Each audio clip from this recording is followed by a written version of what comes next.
C'est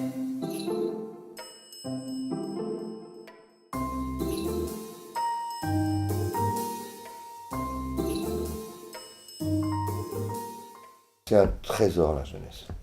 Et il ne faut pas croire que c'est une chose qui... Alors oui, bon, évidemment, le temps, ça aide pas. Mais on peut la conserver. La jeunesse, c'est vraiment le socle de la foi, de l'énergie et de la croyance dans la vie. Quand arrive l'été, si dès le temps des premiers départs. Tout le monde, tous les jeunes gens qui étaient à l'école et tout ça, bon, on écoutait, tous les mois il y avait un disque qui sortait, américain ou anglais, qui était absolument tombé par terre. Donc on avait tous envie de faire de la musique. Maintenant, c'était un mouvement aussi, parce que il y avait eu mai 68, pas très longtemps avant, et au lycée où j'allais, porte de Clichy, lycée Honoré de Balzac, on avait des groupes, tout le monde avait des petits groupes comme ça, bon, on faisait de la musique, voilà, tout en faisant parallèlement nos études. Et puis, je suis parti dans le sud de la France un moment, un été, pour faire de la musique avec des gens de Draguignan que j'avais rencontrés comme ça, à Pigalle, enfin bon. Et j'ai aimé ça. Et puis en revenant de ces vacances, entre guillemets, j'avais mon cousin qui était, que je considère un peu comme mon frère. Lui était bien plus âgé que moi. Et donc, il fréquentait tous ces jeunes gens qui, eux, étaient bon, vraiment dans le rock, tout ça. Et puis, je chantais pas trop mal, paraît-il. Bon. Et j'ai rencontré une bande de jeunes aussi, musiciens, qui venaient faire un groupe qui s'appelait Impeccable de Frein. Ça m'avait amusé, et puis ce groupe Impeccable de Frein, est très vite devenu un groupe qui s'appelait Au Bonheur des Dames. Et ils venaient de passer au Golfe de Roux, et au Golfe de Roux, ils avaient eu, comme on ne savait pas quel prix leur donner, c'était dans l'endroit où tout le monde démarrait le Golfe de Roux à l'époque, on leur a donné le prix de la bonne humeur. Et j'ai trouvé ça formidable. Je me suis dit, ça, eux, ils sont vraiment, ils m'intéressent, quoi. Donc je les ai rencontrés, mais c'était des amis de mon cousin frère. Et je cherchais un chanteur. On a fait les spectacles, tout ça. On s'habillait en arbre de Noël, enfin, comme ça. On s'habillait avec des trucs. Personne ne s'habillait comme ça à l'époque. Il y avait un peu un hippisme un peu sérieux avec certains groupes. Il n'y a pas beaucoup de groupes qui faisaient du deuxième degré, qui étaient insolents, provocateurs. C'est vite venu, mais pas à ce moment-là. Et on se maquillait, personne ne se maquillait. Moi, ça me faisait beaucoup, beaucoup rire. Je l'ai trouvé formidable. Et puis bon, c'est bien entendu. Et quelques temps après, on a fait un disque.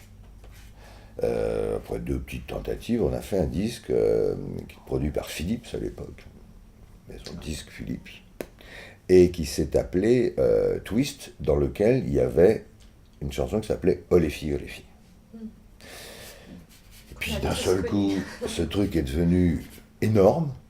Nous-mêmes, on s'est dit, les gens s'en foutent, c'est quand même Oh les filles, bon, enfin bon. On était contents, bien sûr.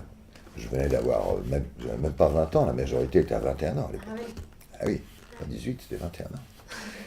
Et donc j'étais ravi. Avoir 20 ans, avoir du succès dans une période comme celle-ci, c'était supportable comme douleur. Il y a 2 choses en fait majeures. Il y a l'amitié, qui était quand même une chose qui comptait pour moi, avec ceux avec qui j'avais fait ce groupe Au Bonheur des Dames, qui a ensuite fait un deuxième groupe qui s'appelait Ramon Pipin, qui était le nom de l'un du guitariste du Bonheur des Dames, et qui appelait ça Odeur, Ramon Pipin Odeur, qui est un groupe qu'il a monté avec mon cousin frère. D'accord. Donc il y a eu des remaniements du groupe, en fait, des changements de nom. Des changements. Et là, c'est devenu un autre groupe, beaucoup plus ambitieux. Tout était mis en scène, chaque chanson. Musicalement, c'était un peu plus, je sais pas comment dire, c'est pas une question de sincérité, c'était plus construit, quoi.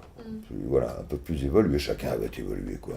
Puis dans ce groupe, tout le monde, ce second groupe, il y avait plein de gens des gens confirmés, très connus, les choristes de Magma, Klaus Blaskis de Magma, il y avait Manu Katché qui démarrait, il y avait des tas de gens comme ça, tous ces gens-là, voilà, qui sont devenus ce qu'on sait, Et puis, ben, j'y avais ma place et j'étais très heureux, quoi. Parce qu'à la fois, j'étais avec ses amis, que j'aimais beaucoup, et puis, il y avait une chose qui était très importante pour moi, qui avait un sens à l'époque. C'est pas qu'il en a plus maintenant, mais c'est plus la même chose. C'est qu'il y avait, on conservait cette idée d'insolence et de provocation, dans le but, non pas de casser les trucs, tout ça, mais dans le but de réveiller un peu les choses, de maintenir l'effort d'éveil, de vigilance, quoi. Voilà. Ça, c'était un peu, c'est pas un geste politique, mais disons que c'est une petite ambition, un peu comme ça, pas adolescente, mais disons de jeunesse, quoi. Retire ta plainte, pardonne-nous. Avec Au bonheur des dames, on avait fait à notre manière, par exemple, des chansons comme Laura, qui était une dénonciation du viol des femmes, mais elle était ambiguë, puisqu'elle était au 2e degré. C'est-à-dire dans le texte, on racontait pauvre Laura, on est désolé, mais sois gentil, vois avec ton avocat, fais-nous sortir de prison, quoi. C'est pas, on était 10 et toi par terre. Donc c'est une provocation dans la forme. Mais bien entendu, l'intention, elle était de dénoncer l'imbécilité, pire que l'imbécilité, la violence des hommes envers les femmes. Tout était, c'est pour exemple, mais là, beaucoup de ces chansons étaient dans ce genre. Quand on a fait Odeur, on a conservé cette propension à réveiller les choses. On discutait, on était sur la même longueur d'onde, donc chacun proposait des choses, et puis on disait, tiens, oui, on n'a rien fait, par exemple, sur Youpi la France, sur la bêtise du cocardière. Vous mettiez d'accord sur un thème. Voilà, donc on disait, tiens, on n'a pas de chanson sur ça, c'est pas mal, donc on a écrit une chanson, je suis content de vivre en France, c'est le plus beau pays du monde, chez nous les rails sont parallèles, la tour Eiffel est bien défaite, les montagnes dominent les plaines, enfin, c'est-à-dire que des trucs d'une bêtise affligeante, qui était donc l'illustration de la... Oui, je suis désolé, mais un peu de la réduction de la bêtise de certains, de la France, machin truc et tout. Mais mon Dieu, je suis français, puis aussi, très français. Et j'y tiens, tout ça. Mais enfin, il y a des limites quand même. Je veux dire quoi c'est pas dire la France se réduit pas à un clocher, à un coq et à des traditions, même si elles perdurent, il y a bien autre chose. Il faut évoluer, quoi. Donc voilà, c'est tout. On essayait de de critiquer ce genre de choses. Ça n'a pas fait notre fortune, forcément. Non, pas forcément. Quand même. Mais succès, oui, quand même. Quand même, ouais. Et puis on avait énormément de goût et il y avait aussi Coluche qui nous avait fait la gentillesse de nous apprécier. Donc on se voyait beaucoup avec Coluche, il y avait tous ces gens. Parce que du coup, chez qui on allait, avec qui on discutait des choses et tout ça, c'était vraiment passionnant. Évidemment, on évolue, donc le jazz est arrivé, bien sûr, et il est arrivé avec encore des amis aussi. Et maintenant, j'ai un quintet, parce que maintenant on a une batteuse qui est venue, Julie Sori, qui est une merveille. C'est tous des virtuoses, là, quand même. Et j'ai écrit pas mal de chansons avec une femme aussi qui est écrivain, mais qui se trouve être ma femme, et qui écrit extrêmement bien. Et on vient d'enregistrer le premier disque de ce quintet, Smoking,